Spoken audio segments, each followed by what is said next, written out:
Pour ceux qui ne connaissent pas, depuis pas mal d'années, je travaille sur un projet qui s'appelle Josast. En fait, à l'origine, il a été fait pour des raisons pédagogiques. En 2023, j'ai fait une présentation.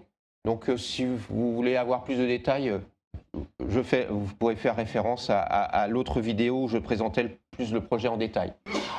Juste pour rappel, quand même, les objectifs, en fait, c'était un outil pédagogique. En fait, pour des formations, j'ai été formateur à une partie de ma vie et donc j'apprenais le Java et c'était un bon moyen de tester, évaluer un certain nombre de choses. Et ça a été utilisé pour faire de l'évaluation technologique et je continue depuis un peu plus de 20 ans de faire des expérimentations technologiques sur ce code source.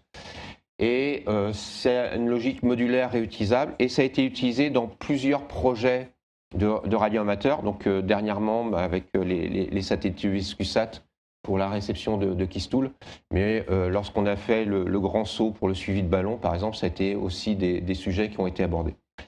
L'ensemble de la pile logicielle est open source et est disponible sur le GitHub de l'Electrolab. Je vais assez vite. Juste pour donner une évolution, hein, c'est de 2000 à 2023-2025, puisque 2025 et 2026, avec l'utilisation de Claude au niveau de l'IA générative, et je vais vous faire quelques commentaires là-dessus. Et ça donne un peu les évolutions aussi des piles technologiques qui ont été évaluées. Donc du Java Swing, maintenant je suis essentiellement sur du Java FX par exemple, donc, pour la partie IHM. Et puis j'utilise des briques technologiques comme Dropwizard par exemple pour la partie serveur à la place de Sprint.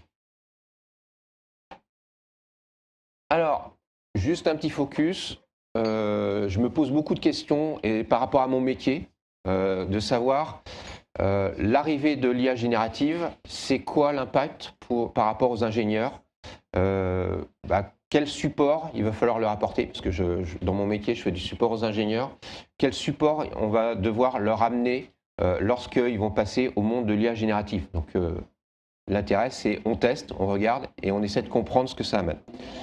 Pour ceux qui connaissent, alors on parle beaucoup d'IA générative, il y a la première chose, c'est des modèles qui sont capables de produire du contenu. En fait, il y a eu une phase d'apprentissage sur le modèle et à partir de là, vous posez des questions et les modèles sont capables de vous générer du texte, du code, des images. Bon, les cas les plus classiques qu'on vous met, c'est de créer un poème, etc. Mais en fait, c'est basé sur de l'apprentissage et c'est, je dirais, de la statistique. Il y a plusieurs exemples. Vous avez Claude, ChatGPT-4 ou Gemini qui peuvent faire ça. Ça fonctionne très bien. Lorsqu'on utilise de l'IA générative, généralement, on va le faire fichier par fichier, donc un morceau de code, puis on regarde où il va générer un morceau de code que vous allez devoir intégrer dans votre logiciel. La partie agent de codage, là c'est un peu différent. Vous allez télécharger un agent qui va venir regarder ou est en capacité d'interagir avec l'ensemble de votre base de code. Ce qu'il faut voir, c'est que l'agent de codage, c'est quasiment comme si vous aviez quelqu'un à côté de vous et que vous allez lui demander de faire un certain nombre d'activités pour vous. Et donc ça peut générer du code, refactoriser du code, tester ou documenter du code. Et je l'ai utilisé dans toutes ces parties-là et ça fonctionne pratiquement d'une manière autonome ou assistée. Il y a des moments où je laisse l'agent de codage faire tout le travail tout seul et je vérifie juste à la fin. Alors, comme je suis quand même pas... je vérifie aussi ce que je lui ai demandé et ce qu'il va faire avant, et puis après je le laisse faire. Donc c'est ça qu'il faut voir, c'est que au niveau de l'agent de codage, c'est quasiment comme si vous aviez une personne à côté de vous qui va faire un certain nombre d'activités pour vous. Donc, pour redonner un peu de contexte, tout simplement, le code, il a plus de 20 ans maintenant, pour certains 25, 26 ans. Et donc, il y a une dette technique. Donc, quand on regarde la qualité du code, j'ai même honte, parce que quand je regarde comment ça a été codé, on dirait comme par les pieds. Donc, c'est une dette qui a été cumulée. C'est des choses qui sont très souvent faites pour faire de l'évaluation, du test. Donc, j'ai une idée, je veux tester quelque chose, et puis c'est une première partie. et je ne prends pas forcément le temps de tout finaliser avec le bon niveau de qualité. C'est un code qui a été hérité avec peu de documentation ou une documentation minimale. Et puis, c'est vraiment des approches opportunistes. Il y a des gens, quelquefois, qui me proposent des projets ou des idées de projets, et il faut le faire en quelques jours, voire quelques semaines. Je regarde certains parce que c'est des spécialistes de me fournir des choses comme ça. Donc, l'idée, c'était de regarder sur du vrai code ce que l'IA générative pouvait faire, et notamment des agents de codage. J'ai commencé par l'IA générative, ce qui m'a permis de comprendre comment on fait des techniques de prompt, comment on utilise correctement l'IA générative. Parce que la qualité du prompt, la manière dont vous allez exprimer les choses à l'IA générative, eh bien, vous allez avoir une qualité qui va être complètement différente. Donc, apprendre aussi à jouer avec l'IA générative. Il y a des fois, c'est assez marrant parce qu'il suffit juste de reformuler un tout petit peu pour avoir des résultats complètement différents. Voire quelquefois, quand elle ne fait pas ce que vous souhaitez, c'est lui expliquer que, par exemple, elle vous fait perdre du temps. Et c'est assez magique parce qu'elle réagit et quelquefois rectifie le sujet. Donc par contre, l'IA générative, c'est que des activités parcellaires et elle ne garde pas en mémoire d'une manière très profonde ce que vous avez fait. Donc en fait, ça a quand même un impact limité. Lorsqu'on passe sur l'agent de codage, en fait, vous avez un agent qui va venir en fait et qui va avoir accès à l'ensemble de votre code. Attention, il a accès à l'ensemble de votre code et si vous ne le maîtrisez pas, il peut tout modifier, tout casser. Donc de préférence, faites-le sur une branche qui est dédiée à ça pour que vous soyez capable de revenir en arrière. Parce qu'il y a des fois, ça peut être un peu cata. Et je l'ai utilisé pour faire de la réduction de la dette technique. Donc là, les premières étapes, c'est de dire, faites une analyse de l'architecture d'une application et quelle est l'évaluation de cette architecture, donc la comprendre, l'évaluation, et proposer un plan de rémédiation pour l'améliorer.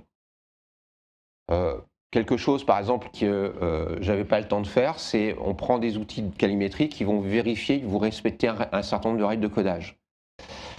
Ce n'est pas un travail pour un développeur très intéressant, et encore quand on est amateur et qu'on n'a pas beaucoup de temps, c'est fastidieux. Donc en fait, j'avais énormément de règles qui n'étaient pas respectées. Eh bien, en utilisant un agent, il a pu nettoyer pratiquement à 95% la dette en question. Donc c'est assez intéressant. Donc tout ce qui est calimétrie, l'analyse de bugs, un point intéressant, c'est, vous voyez, je constatais donc des dysfonctionnements sur l'application, j'exprime le sujet, je lui demande de faire une analyse, et l'analyse est faite, et très souvent, il propose un ou deux cas de solutions, la cause racine de l'erreur, et comme je connais quand même l'application, je vois que c'est pertinent. Donc même sur la manière de débugger, c'est extrêmement performant. Voilà. Et puis de l'ajout de fonctionnalités. Donc j'ai fait cet essai-là sur une application, c'est quelque chose que j'avais commencé il y a à peu près 2-3 ans, qui était d'avoir une application qui permettait de faire du suivi de plusieurs satellites avec une priorisation. Aujourd'hui, on peut utiliser gPredict, il le fait, vous sélectionnez les satellites, vous mettez en auto-track, et puis au fur et à mesure, il va il va activer, au moment où les satellites passent, il va faire le suivi et piloter éventuellement votre logiciel SDR ou autre. L'inconvénient, c'est que vous n'avez pas le choix sur le satellite, et quand il y en a plusieurs qui sont possibles, il prend le premier. Là, dans mon cas, ce qui m'intéressait, c'est de dire, par exemple, je suis intéressé pour avoir en priorité Robusta 3A, c'est ce que je fais, ou InspireSat. Et ensuite, les autres, c'est plutôt par opportunité. Je suis avec une antenne où, de toute façon, la visibilité en dessous de 20 degrés, je ne reçois rien parce qu'il y a des immeubles. Donc, soit je fais sauter les immeubles, soit je dis c'est pas la peine d'écouter. Donc, j'ai pris la deuxième solution. Je ne suis pas Trump. Voilà. Donc, et puis, c'est aussi un passage de moins de 2 ou 3 minutes. Ça n'a pas d'intérêt. Donc en fait, en faisant ça, je suis capable de filtrer et ça me permet d'avoir que les passages qui sont intéressants. et sur lequel je vais être sûr de recevoir de la donnée. Et puis l'autre point, c'était de pouvoir piloter des équipements et en fonction du satellite, de pouvoir activer certaines choses. Donc vous avez un peu cette architecture-là, ça a été généré par de l'IA, ce schéma-là, à partir de choses qui ont été fournies par Claude. Donc ça vous donne les différentes couches. C'est quelque chose de propre et c'est le résultat du refactoring. L'application, elle est relativement simple. On commence par sélectionner les satellites, on récupère les fréquences, on sélectionne la fréquence et le mode qu'on souhaite. Ensuite, on va lancer, donc on récupère les TLE pour les satellites sélectionnés et on utilise les éléments pour faire du filtrage. Donc au début, on a une soixantaine ou 80 passages possibles et on passe à en avoir qu'une trentaine qui sont les passages intéressants. Et puis ensuite, on est sur du relativement classique où on va avoir la visualisation sur une carte et l'activation des commandes qui vont bien. Juste quelques résultats. Avec l'usage du cloud, de Claude Code pour faire l'analyse, eh bien, on est parti. Donc à l'origine, c'est ce qu'il y a au cercle à l'intérieur. Ça, c'est l'évaluation selon des critères de l'architecture. Donc on voit que, bon, c'était quand même pas génial. Et en faisant le traitement de la dette technique, l'ajout de fonctionnalités, etc., eh bien, la génération de la documentation et autres, on arrive à quelque chose qui est pratiquement au niveau de, je dirais, d'un bon niveau d'architecture. Alors attention, quand on fait ça, moi ce que je conseille, c'est de dire à Claude, faire l'analyse de l'architecture, de proposer un plan de rémédiation, par contre de ne pas modifier le code à ce moment-là. Ensuite, regarder ce qu'il va proposer, donc éditer le plan, soit lui dire c'est pas du tout, tu n'as rien compris, puis il faut recommencer en redonnant des consignes, ou soit on va modifier le plan pour l'adapter, supprimer des choses, dire, et puis ensuite on lui dit tu peux lancer et faire les corrections et les évolutions. Il est nécessaire de le faire plutôt sur des petites parties et de vérifier à chaque étape. Si vous faites quelque chose d'un peu trop compliqué ou un peu trop gros, la tendance c'est qu'il peut aussi se perdre un petit peu dans les éléments. Donc ça c'est la première chose pour vous montrer quelques résultats. Dans les autres résultats, ça donne l'état de santé de l'architecture. On est passé d'un état de santé de 3,2 à 7. Donc en l'espace de, je dirais, 2 mois. Claude, je suis sur une version... Il y en a qui se vengent. Je suis à 12 minutes. Donc, juste pour voir, c'est que ça, c'est lancé en temps masqué. Je suis sur une version de Claude Code qui est pas la pro. Donc, en gros, il y a des limitations. Et, hein? 100 T'es pas en Sonnet 86 alors, je suis pas là sur la version gratuite, je suis sur la pro, mais je suis limité très souvent, au bout d'une demi-heure, 3/4 d'heure, il me dit hop, et puis je suis obligé d'attendre 2-3 heures avant de relancer, et sur une semaine, je suis bloqué. Les résultats sont vachement différents. Mais tu fais énormément de tests. Ouais. Je peux dire que mais 86, ouais. Voilà. En mode pro, c'est totalement différent. Et donc là, vous avez la maîtrise de la complexité. Donc c'est une des classes qui est montée à 1900 lignes complètement. Et donc la dernière fois, là, j'ai demandé à ce qu'il la refactorise et qu'il la met bien. Et on est revenu avec de la suppression de code, de la réorganisation de code. Et là, c'est pareil sur les tests automatisés. Donc au début, j'avais très peu de tests à l'origine. Et en fait, il m'a généré énormément de tests. Donc, ce qui veut dire que même quand on modifie, maintenant, je suis à peu près sûr de ce qu'il y a. Et puis, il y a des expansions fonctionnelles. C'est-à-dire, j'ai rajouté des choses et maintenant, je suis plus sur... J'ajoute des fonctionnalités que je vérifie régulièrement. Donc ça vous donne un petit rétexte pour vous dire, voilà, l'IA peut vous aider à faire des scripts, etc. Donc, n'hésitez pas à vous lancer. Petit bémol, il y a des fois, il se perd un peu et il faut quand même avoir la maîtrise de l'architecture, du codage, etc. pour pouvoir intervenir. Je suis intervenu à peu près 4-5 fois pour corriger par moi-même directement. C'était beaucoup plus rapide que lui de redemander de le faire. L'inconvénient, quand je vois ça, c'est que je me dis que même des gens qui n'ont pas des connaissances élevées ou des super compétences dans des langages de programmation, en fait, on peut réaliser un logiciel très très rapidement. Et ça pose beaucoup de questions. C'est quoi le rôle de... Tout le monde se venge là. Donc, c'est quoi le rôle d'un ingénieur logiciel dans ce cadre-là? Comment on acquiert des compétences? Et puis même par rapport au projet Josas, moi je le pose, pour moi c'était d'explorer des techniques. Avec ça, ça change un peu la manière de le voir.